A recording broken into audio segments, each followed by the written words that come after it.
Halo semuanya, perkenalkan nama saya Intenia Hamba Banju dengan NIM 16192411. Saya membuat video ini untuk memenuhi tugas psikologi perkembangan. Di sini saya akan menjelaskan tentang perkembangan moral menurut Lawrence Kohlberg. Di situ ada 3 tingkat dan 6 tahap. Yang pertama yaitu tingkat prakonvensional, di mana anak tidak melanggar aturan atau moral karena menakuti hukuman atau ancaman dari orang lain. Dalam tingkat prakonvensional terdapat 2 tahap, yaitu tahap pertama orientasi kepatuhan dan hukuman. Di sini individu memfokuskan diri pada konsekuensi langsung atau hukuman dari tindakan yang dia rasakan. Seorang anak menilai baik buruk suatu tindakan melalui hukuman atau ancaman yang dia rasakan. Jadi anak melakukan sesuatu tindakan yang baik karena ia menakuti hukuman atau berharap untuk mendapatkan hadiah.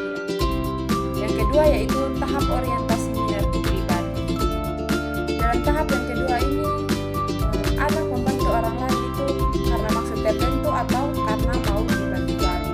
Yang kedua, kita masuk dalam tahap konvensional, di mana anak patuh secara internal pada standar tertentu yang ditetapkan oleh orang tua atau masyarakat sekitar. Dalam tahap konvensional ada juga 2 tahap, yaitu yang pertama orientasi keserasian interpersonal dan konformitas. Dalam tahap ini dia melakukan sesuatu tindakan yang baik karena ingin terlihat baik di depan orang lain. Kita masuk dalam tahap berikutnya, yaitu orientasi hukum. Kita masuk dalam tahap berikutnya yaitu tahap 4, di mana orientasi hukum dan pemeliharaan aturan sosial. Tahap ini menekankan untuk menaati hukum secara mutlak agar mencapai ketertiban dalam kehidupan sosial. Contohnya di mana seseorang mematuhi hukum lalu lintas, hukum negara, dan aturan yang merupakan ketertiban sosial yang mencakup tentang kebaikan bersama. Kita masuk dalam level yang ketiga atau tingkat yang ketiga, di mana di situ ada pasca konvensional. Dalam pasca konvensional ada tahap yang pertama yaitu orientasi kontrasosial. Dalam tahap ini individu memiliki pendapat dan nilai sosial yaitu bisa diubah bila tidak sesuai dan tidak adil. Kita masuk dalam tahap 6, mana orientasi prinsip etika universal.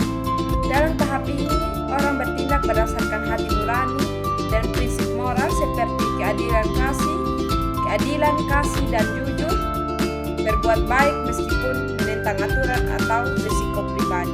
Adapun implikasi bagi guru dan bagi anak dalam tahap-tahap perkembangan moral menurut Lawrence Kohlberg, yaitu bagi guru perlu memahami bahwa perkembangan moral, yang pertama guru perlu memahami bahwa perkembangan moral siswa bertahap. Yang kedua, guru harus menyesuaikan pendekatan pembelajaran moral sesuai dengan usia dan tingkat perkembangan siswa.